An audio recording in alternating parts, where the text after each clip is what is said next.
유튜브 친구들 안녕하세요. 일주일도 잘 지냈죠? 네, 전사님과 선생님들도 잘 지내고 있어요. 우리 친구들, 우리가 1월 한 달 동안 예수님은 살아계신 하나님의 아들이라는 것을 배우고 있어요. 하나님은 이 세상을 창조하신 분이세요. 그래서 하나님은 못하시는 게 없는 분이세요. 그럼 못하시는 게 없고 능력이 크신 하나님의 아들 예수님은 어떨까요? 예수님은 못하시는 게 있을까요? 없을까요? 네, 예수님도 하나님의 아들이라서 못하시는 게 없는 분이세요. 그래서 우리가 지난주에 배운 말씀처럼 태어날 때부터 앞을 보지 못하던 사람의 눈도 뜨게 하셨어요. 오늘은 또 어떤 일을 하셔서 하나님의 아들 되심을 나타내셨는지 잘 듣는 시간이 되면 좋겠어요. 그럼 전사님 따라서 1월 요절하고 시작할게요. 주는 그리스도시요 살아계신 하나님의 아들이십니다. 마태복음 16장 16절 말씀 한 번 더 따라하세요. 주는 그리스도시요 살아계신 하나님의 아들이십니다. 마태복음 16장 16절 말씀 아멘. 오늘의 본문도 따라하세요. 예수께서 가라사대 나는 부활이요 생명이니 나를 믿는 자는 죽어도 살겠고 무릇 살아서 나를 믿는 자는 영원히 죽지 아니하리니 이것을 내가 믿느냐. 요한복음 11장 25절 26절 말씀 오늘의 제목도 따라하세요. 죽은 나사로를 살리신 예수님.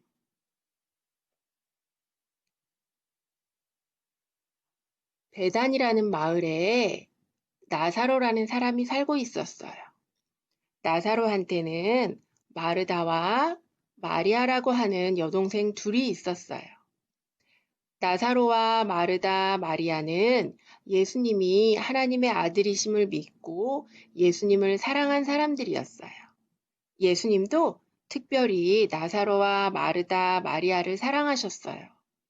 그러던 어느 날 나사로가 병에 걸려 눕게 되었어요.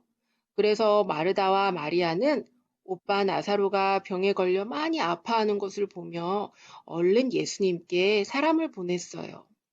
마르다와 마리아는 아픈 오빠를 살릴 분은 예수님밖에 없다는 것을 알았어요. 그래서 사람을 예수님께 보내서 오빠 나사로가 병들어 많이 아파한다고 예수님께 전해달라고 한 거예요. 그때는 전화도 없고 핸드폰도 없어서 예수님께 연락할 수 있는 방법은 직접 사람을 보내는 게 제일 빠른 거였어요. 그래서 마르다와 마리아의 부탁을 받은 그 사람은 부지런히 걷고 또 걸어서 예수님을 찾아갔어요. 요즘처럼 자동차가 있으면 얼른 예수님 계신 곳으로 갈 수 있었을 텐데 그 당시에는 자동차도 없어서 부지런히 걸어가야 했어요. 나사로가 많이 아파서 죽을 수도 있기 때문에 마음이 급해서 뛰어갔을 수도 있어요. 하지만 먼 길이라 계속 뛸 수는 없었을 거예요. 그렇게 부지런히 걷다가 드디어 예수님을 만나게 되었어요. 예수님을 보자마자 그 사람이 예수님, 예수님, 예수님이 사랑하시는 자가 병들었어요 하고 말씀드렸어요. 나사로가 아프다고 말한 게 아니라 예수님이 사랑하시는 자라고 했는데 예수님은 단번에 그 사람이 나사로라는 것을 아셨어요.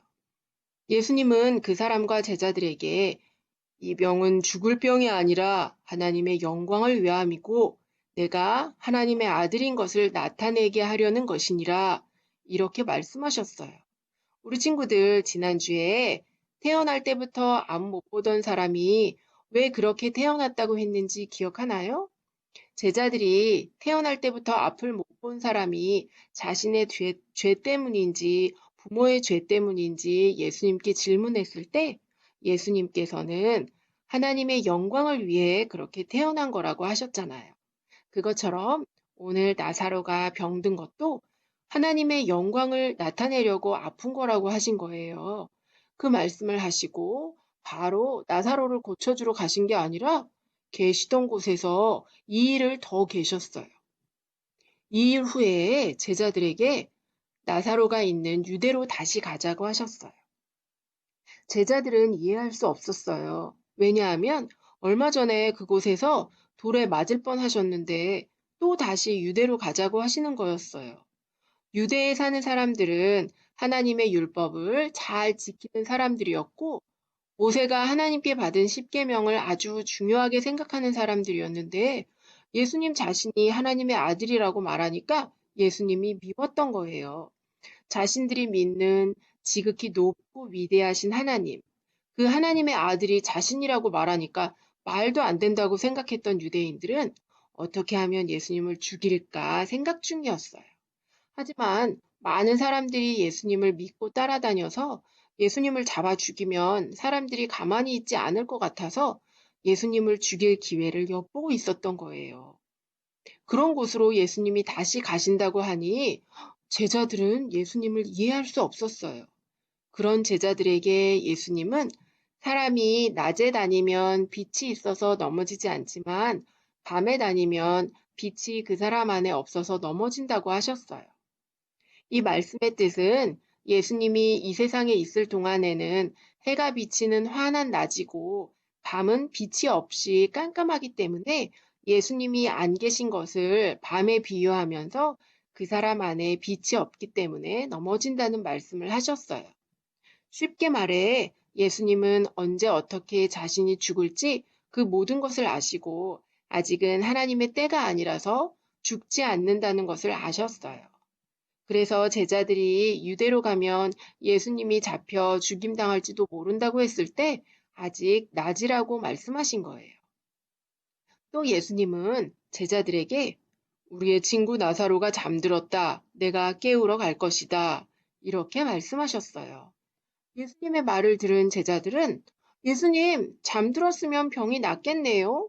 이렇게 대답했어요. 하지만 예수님은 나사로가 죽었다는 것을 잔다고 표현하신 거예요.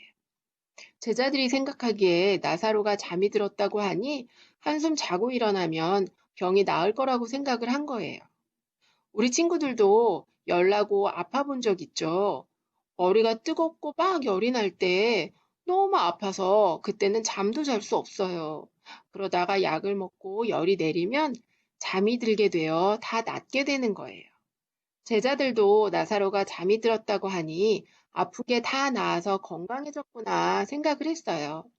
하지만 예수님이 나사로가 잠이 들었다고 한 것은 죽었다는 것을 의미했어요. 예수님의 이 표현을 그 당시에는 제자들이 이해할 수 없었지만 나중에 이해하게 되었어요.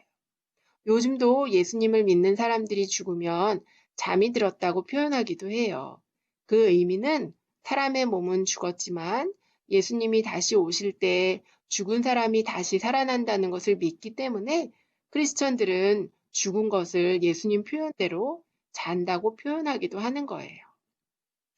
예수님이 제자들에게 다시 나사로가 죽었다고 말씀하셨어요. 그러시면서 나사로가 아파할 때 예수님이 옆에 안 계셨던 것을 감사하셨어요. 왜냐하면 예수님이 나사로 곁에 없어서 나사로가 죽었고 그 죽은 나사로에게 하나님이 어떤 일을 보여주실지 그것을 통해 제자들과 사람들이 하나님을 믿을 수 있게 되기 때문이에요. 예수님은 제자들과 함께 부지런히 나사로가 있는 곳으로 가셨어요. 예수님이 제자들과 함께 베다니에 도착했을 때 베드로가 죽은 지 4일이나 되었어요. 나사로가 죽었기 때문에 많은 사람들이 마르다와 마리아를 위로하려고 찾아갔어요. 마르다는 예수님이 오신다는 말을 듣고 나와서 예수님을 맞이했어요. 마르다가 예수님께 말했어요. 예수님이 여기 계셨다면 오빠가 죽지 않았을 거예요. 그 말을 들으시고 예수님이 마르다에게 내 오빠가 다시 살 것이니라 이렇게 말씀하셨어요. 마르다는 부활을 믿었기 때문에 마지막 날에 오빠도 다시 살아날 것을 믿는다고 했어요. 그러자 예수님이 정말 중요한 말씀을 하세요. 나는 부활이요 생명이니 나를 믿는 자는 죽어도 살겠고 무릇 살아서 나를 믿는 자는 영원히 죽지 아니하리니 이것을 내가 믿느냐? 마르다는 예수님께 네, 예수님, 제가 믿습니다. 예수님은 그리스도시며 세상에 오시는 하나님의 아들이신 줄 제가 믿습니다. 이렇게 신앙 고백을 해요. 그리고는 집에 있는 마리아에게 가서 예수님이 오셨다고 마리아를 부르신다고 말했어요. 그 말을 듣고 마리아가 얼른 예수님께 갔어요. 예수님은 아직 마르다와 마리아의 집으로 오시지 않고 마르다와 얘기했던 곳에 그대로 계셨어요. 마리아가 급히 나가는 것을 사람들이 보고 마리아가 무덤에 가는 줄 알고 다 따라 나왔어요. 마리아가 예수님께 와서 마르다가 했던 것처럼 똑같이 말했어요. 예수님, 예수님이 여기 계셨다면 오빠가 죽지 않았을 거예요. 그러면서 너무 슬퍼서 울었어요. 마리아가 울자 사람들도 슬퍼서 다 울었어요. 그 모습을 보시고 예수님이 마르다와 마리아, 사람들이 슬퍼하는 것을 이해하시고 공감하셨어요. 그리고 나사로를 어디에 두었는지 물어보시고 무덤으로 가시면서 마르다와 마리아, 많은 사람들이 슬퍼하는 것을 보시고 예수님도 눈물을 흘리셨어요. 예수님이 우신 이유는 마르다와 마리아 그리고 많은 사람들이 나사로를 잃은 것을 슬퍼하니까 그 마음을 아시고 우셨던 거였는데 사람들은 예수님이 나사로가 죽었기 때문에 우는 거라고 생각했어요. 그리고 서로 말하기를 예수님이 나사로를 많이 사랑했나 봐. 근데 태어날 때부터 안 못 보던 사람 눈도 뜨게 하신 예수님인데 나사로를 죽지 않게 할 수는 없었나 봐. 하면서 안타까워했어요. 예수님이 나사로 무덤 앞에서 돌문을 옮기라고 했어요. 그랬더니 마리아가 예수님, 오빠가 죽은 지 벌써 4일이나 돼요. 몸이 썩어 냄새가 나요. 하면서 돌문 옮기는 것을 말렸어요.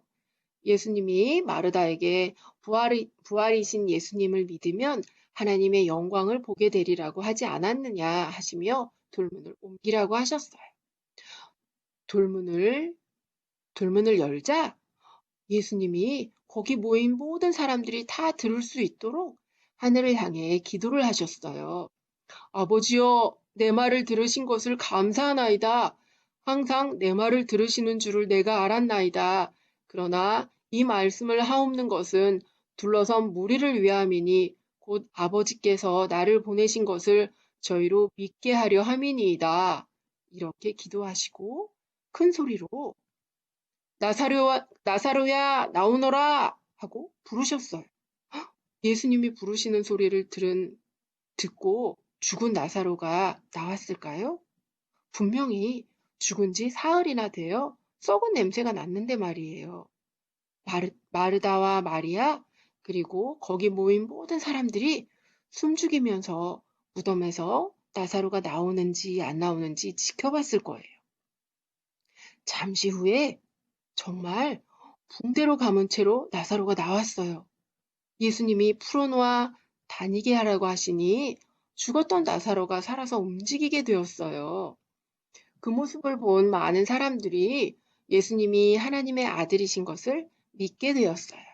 그리고 하나님께 영광을 돌리게 되었어요. 오늘 말씀을 통해 우리가 살펴봐야 할 것은 이 세상에서 일어나는 모든 것은 다 하나님의 뜻대로 되어진다는 거예요. 오늘 나사로가 아팠을 때 예수님이 거기에 안 계신 것도 그래서 나사로가 죽은 것도 하나님의 계획하심에 있었다는 것을 알 수 있어요. 나사로가 죽어서 슬펐던 마르다와 마리아는 늦게 온 예수님을 원망하는 마음이 있었어요. 나사로가 아프다고 하는데 예수님이 빨리 안 오셔서 오빠가 죽었다고 마르다와 마리아는 예수님을 원망했지만 예수님이 죽은 나사로를 다시 살리심으로 인해 거기 있던 많은 사람들이 놀라운 사건을 보게 되고 예수님이 하나님의 아들이심을 믿게 되었다는 거예요. 우리도 살면서 힘들고 어려운 일들을 만나게 되는데 그 상황을 원망하지 말고 우리를 향한 하나님의 특별하신 계획이 있다는 것을 믿고 하나님이 어떻게 인도하실지 기쁨으로 기대하며 기다리는 친구들이 되면 좋겠고 어렵고 힘들지라도 우리와 늘 함께 하시는 예수님을 바라보며 기뻐하는 어린이들이 되면 좋겠어요. 오늘 들은 말씀을 기억하며 예수님이 부활이고 생명이심을 믿고 예수님이 살아계신 하나님의 아들이심을 만나는 모든 사람들에게 전하며 다시 오실 예수님을 바라고 기다리는 믿음의 친구들이 되기를 축복합니다. 기도하고 마칠게요. 사랑의 하나님 아버지, 감사합니다. 오늘은 죽은 나사로를 살리신 예수님에 대해 배웠어요. 예수님이 나사로의 집에 빨리 안 오셔서 나사로가 죽었지만 죽은 나사로를 살리심으로 인해 예수님이 하나님의 아들이심을 더 많은 사람들이 보고 예수님을 하나님의 아들로 믿게 되었어요. 우리도 살면서 우리의 뜻대로 되지 않을지라도 그 모든 것이 하나님의 계획하심인 것을 믿고 하나님의 인도하심을 바라고 기대하며 기도하는 친구들이 되게 해주시고 예수님이 살아계신 하나님의 아들이심을 만나는 모든 사람들에게 전하며 다시 오실 예수님을 믿음으로 기다리는 우리 모두가 되게 해주세요. 감사드리며 예수님의 이름으로 기도드립니다. 아멘.